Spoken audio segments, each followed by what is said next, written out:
Have you ever pondered what our ancestors thought about our relationship with animals, particularly in the context of our dietary choices? It's a fascinating journey into the past to understand our historical bond with these fellow inhabitants of Earth. Ancient texts across cultures have often reflected upon this relationship and our dietary choices, offering insights that remain relevant even today. Thus, join us as we delve into the wisdom of the ancients and perhaps find some guidance for our own choices today. Let's begin our journey with the teachings of Chief Seattle. He believed in the sanctity of all life, stating, "The earth does not belong to us, we belong to the earth. All things are connected like the blood that unites us all. Man did not weave the web of life, he is merely a strand in it. Whatever he does to the web, he does to himself." This profound understanding of interconnectedness can be seen as an early advocacy for animal rights, reminding us that any harm done to animals is harm done to ourselves. Moving on, we find the ancient Indian epic, the Mahabharata, shedding light on the ethical implications of meat consumption. It states, "Meat can never be obtained without injury to living creatures, and injury to sentient beings is detrimental to the attainment of heavenly bliss. Let him therefore shun the use of meat." Here we see a clear indication of the pain and suffering caused by the meat industry and a call to abstain from causing such harm. Then we have Plutarch, the Greek philosopher, who in his work Moralia emphasizes the value of every creature's life, saying, "But for the sake of some little mouthful of flesh, we deprive a soul of the sun and light and of that proportion of life and time it had been born into the world to enjoy." Such a thought-provoking statement invites us to reconsider our dietary choices, as they can have profound effects on other beings. Next, we have the wise words of Pythagoras, who warned, "For as long as men massacre animals, they will kill each other. Indeed, he who sows the seed of murder and pain cannot reap joy and love." This quote underscores the link between violence towards animals and violence towards our fellow humans.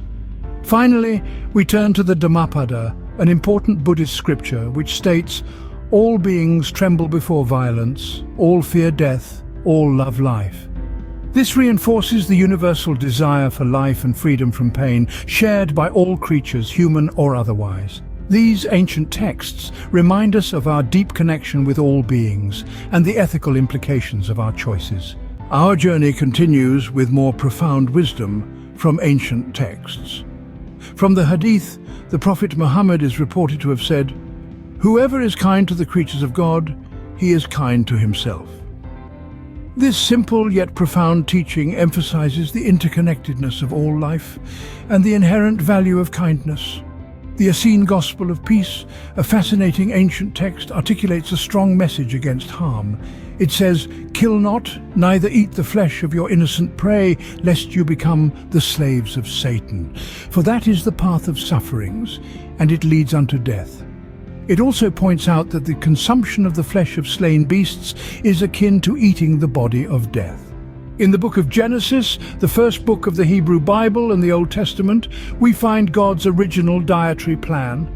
Then God said, "I give you every seed-bearing plant on the face of the whole earth, and every tree that has fruit with seed in it. They will be yours for food." This edict signifies that our sustenance was intended to come from the earth's bounty, not the bodies of our fellow creatures.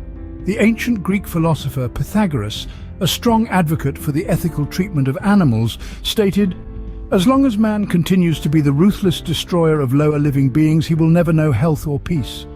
For as long as men massacre animals, they will kill each other." Buddhism, with its first precept, urges its followers to abstain from killing living beings. This is an explicit call for non-violence and respect for all life forms.